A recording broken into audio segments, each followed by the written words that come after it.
Welcome to This Explainer. Today, we're diving into a genuinely fascinating breakdown of Dr. Robert A. Peterson's academic lecture on the Christian doctrines of creation and providence. Instead of just dry theology, we're going to explore the ultimate how and why behind this entire worldview. We'll be looking really closely at how God acts as both the grand architect and the meticulous operator of reality. Okay, let's just dive straight into our agenda so we can map all this out. First up, we have number 1. God's primary works. Then 2, creation out of nothing. 3, rejecting 4 common errors. 4, human stewardship and goodness. 5, the doctrine of providence. And finally, number 6, preserving and governing everything. All right, starting us off with section 1, God's primary works, the 4 pillars. So, while the lecture acknowledges redemption and consummation as these massive theological topics in their own right, we're going to focus our lens strictly on those first 2 foundational pillars today, creation and providence. Basically, they form the ultimate blueprint and the ongoing day-to-day operation for literally everything else. Moving right along to section 2, creation out of nothing, the architect. Now, you might have heard the concept of ex nihilo before. It literally translates to out of nothing. And this is crucial because it insists that creation was a completely free act by the eternal God, acting as the ultimate architect. He didn't use cosmic clay, he didn't use pre-existing building blocks to build the universe. He simply spoke reality into existence by his word alone. And the source emphasizes a really beautiful point here. This wasn't done out of some kind of cosmic loneliness. It was a unified work performed inseparably by the Trinity to display glory, power, and beauty. You have the Father acting as the ultimate source, the Son as the active agent through whom all things were made, and the Holy Spirit actively present, basically bringing the architect's design to life. Okay, let's look at section 3, rejecting 4 common errors, setting boundaries. Sometimes the absolute best way to understand a complex doctrine is to explicitly define what it is not. The Christian framework draws some incredibly sharp boundaries against a few historical models. First, it insists that evil is simply a temporary aberration. It is not a co-equal, eternal principle like dualism suggests. Moving to the second boundary, it firmly teaches that creation is entirely distinct from God. So it completely rejects emanationism, which is this incorrect idea that the universe is just an overflow of God's own substance. And this brings us to the final 2 errors, which kind of sit on opposite ends of the spectrum.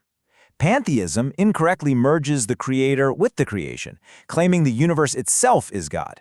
But on the flip side, deism falsely claims the creator wound up the universe like a giant clock and just stepped away, leaving the whole operation completely on autopilot.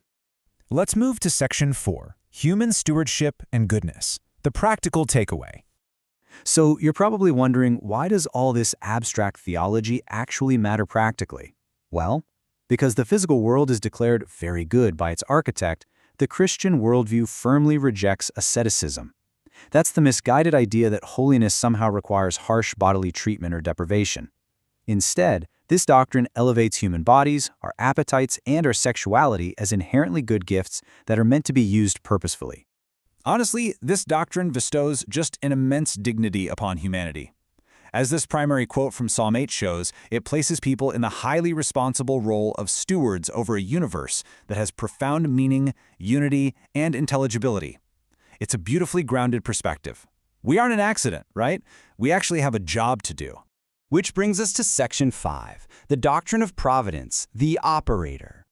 So now that we understand the architect's initial design, we have to look at the ongoing mechanics of the operator, what's formerly known as providence. The source material relies heavily on historical definitions here. Specifically, it uses question 11 of the Westminster Shorter Catechism to set up our entire understanding of how exactly God interacts with history on a daily basis. I'd really love for you to just absorb this anchor quote because it beautifully distills providence down into 2 distinct mechanisms, preserving and governing. It reveals that God isn't just a distant observer up in the clouds taking notes. There's an active, ongoing administration keeping the entire system running. And that leads perfectly into our final section, section 6, preserving and governing everything. Let's break down those 2 distinct arms of providence so we can see exactly how the operator functions in reality. Preservation is the maintenance side of things. It keeps the physical universe existing. It's keeping the planet spinning, the atoms holding together, and the animals fed. Government, however, is the active direction that steers all of history and creation towards specific, intended endpoints. And the sheer scale of this oversight is, frankly, staggering. God's government extends past nature and powerful nations all the way down to providing for animals, overseeing completely random accidents like a roll of the dice, and even governing human actions, whether they're free or even sinful. But wait, how does that happen without turning people into robots? Well, this massive scope operates through a vital concept called concurrence. This simply means God doesn't always just act directly out of the sky. He often uses the genuine, free actions of human agents, nations, and nature as secondary causes to seamlessly achieve his ultimate outcomes.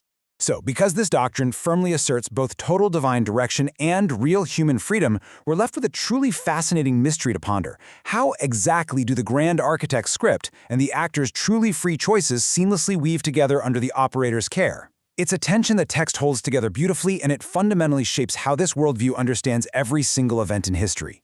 Think about how this perspective might shift the way you view the everyday occurrences in your own life. Thanks for joining me for this explainer. I hope it provided you with a crystal clear understanding of the source material. Keep learning, and I'll see you next time.